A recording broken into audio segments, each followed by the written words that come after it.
हमने अभी तक पहले 5 चैप्टर्स को डिस्कस किया बुक अल्फ़ा के अंदर, जो मेटाफिज़िक्स के अंदर है बाय एरिस्टोटल।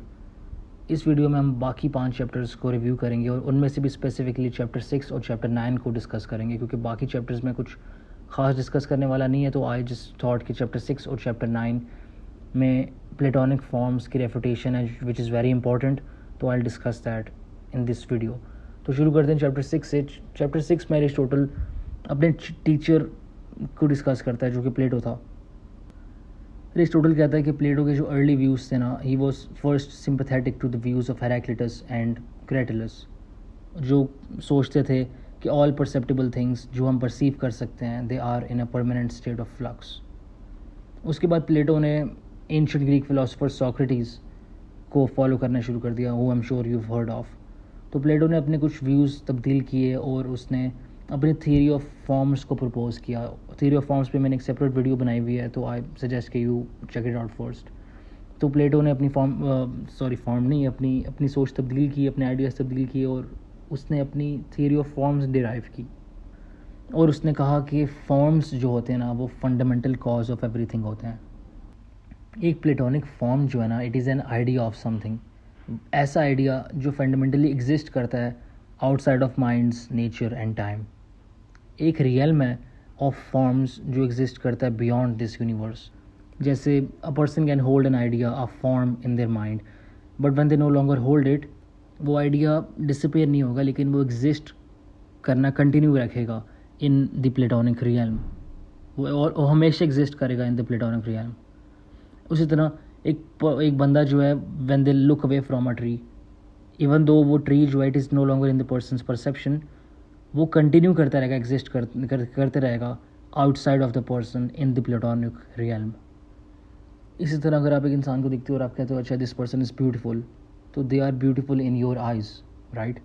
और इनकी जो ब्यूटी है ना, वो पार्टिसिपेट कर रही है in the form of beauty, in the perfect idea of beauty. उनकी ब्यूटी सिर्फ एक छोटा सा हिस्सा है which is like representing the entire idea of beauty.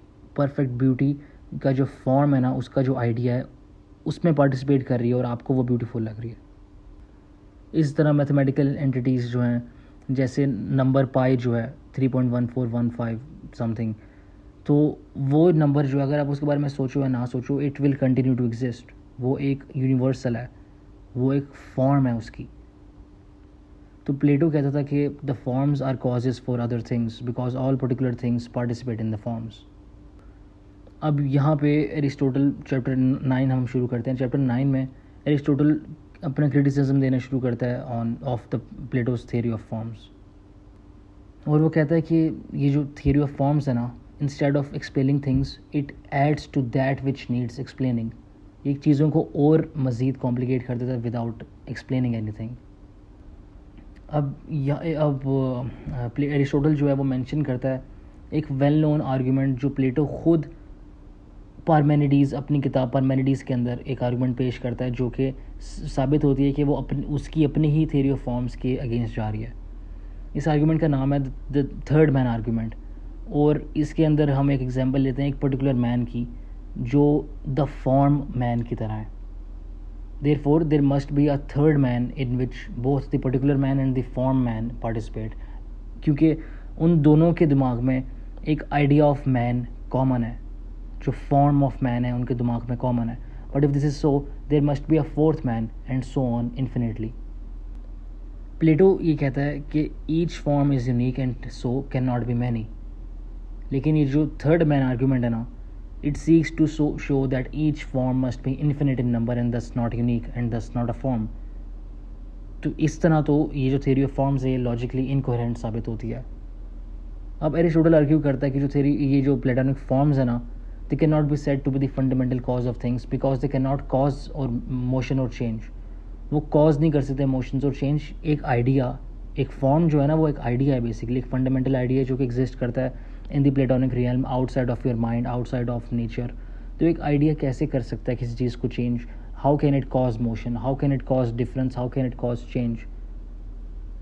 तो फॉर्म्स जो है ना, प्लेटो के मुताबिक इटर्नल हैं और आउटसाइड ऑफ टाइम है, और वो मूव नहीं करती, they do not themselves move, as movement depends on their being time in which to move. Time होगा तो उस टाइम के अक्रॉस आप मूवमेंट करोगे, राइट. तो जब प्लेटो के अपने ही मुताबिक फॉर्म्स इटर्नल हैं और आउटसाइड ऑफ टाइम है, तो they do not move and can not cause other things to move. और इस तरह they can not cause particular things to come in to existence, to be generated. Aristotle कहते हैं कि जनरेशन के लिए, कमिंग इन टू बींग के लिए एक एफिशिएंट कॉज रिक्वायर्ड है, एक फॉर्म रिक्वायर्ड नहीं है. क्योंकि फॉर्म्स जो हैं वो पर्पसेस, वो एंड्स, वो फाइनल कॉजेज़ को एक्सप्लेन नहीं कर पाते. आप जितना मर्जी इस थियरी ऑफ फॉर्म्स में डेल्व करके देख लो, you can not find the answer to this question कि how can the ideas, the forms cause change और कॉज मूवमेंट, क्योंकि वो कभी भी एक्सप्लेन नहीं करते पर्पसेस को या फिर फाइनल कॉजेज़ को. तो फिर participation could not occur in the forms. अब एरिस्टोटल चैप्टर 9 के एंड पे जाते हुए ये कहता है कि जो एंशिएंट फिलोसोफर्स हैं ना, इनको बेसिकली कुछ भी नहीं पता था. वो इनडायरेक्टली कहता है क्योंकि उसने हर चीज़ को तो रद्द कर दिया उनके. उसने इतनी एग्जांपल्स दिए हैं, कोई 20-30 फिलोसोफर्स एग्जांपल दिए हैं. और बुक अल्फ़ा की बात कर रहा हूँ, जिसकी अब पिछली वीडियोस भी बनाई और ये वाली वीडियो भी बुक अल्फ़ा की चैप्टर 9 के बारे में और 6 के बारे में. तो वो ये कहता है कि इन फिलोसोफर्स को बेसिकली कुछ भी नहीं पता था. They were obsessed with mathematics, mathematical numbers की प्रिंसिपल्स को वो कहते थे कि ये हर एंटिटी की प्रिंसिपल्स हैं और इनको मैथमेटिक्स से बाहर निकल के फ़िलासफ़ी को देखना चाहिए.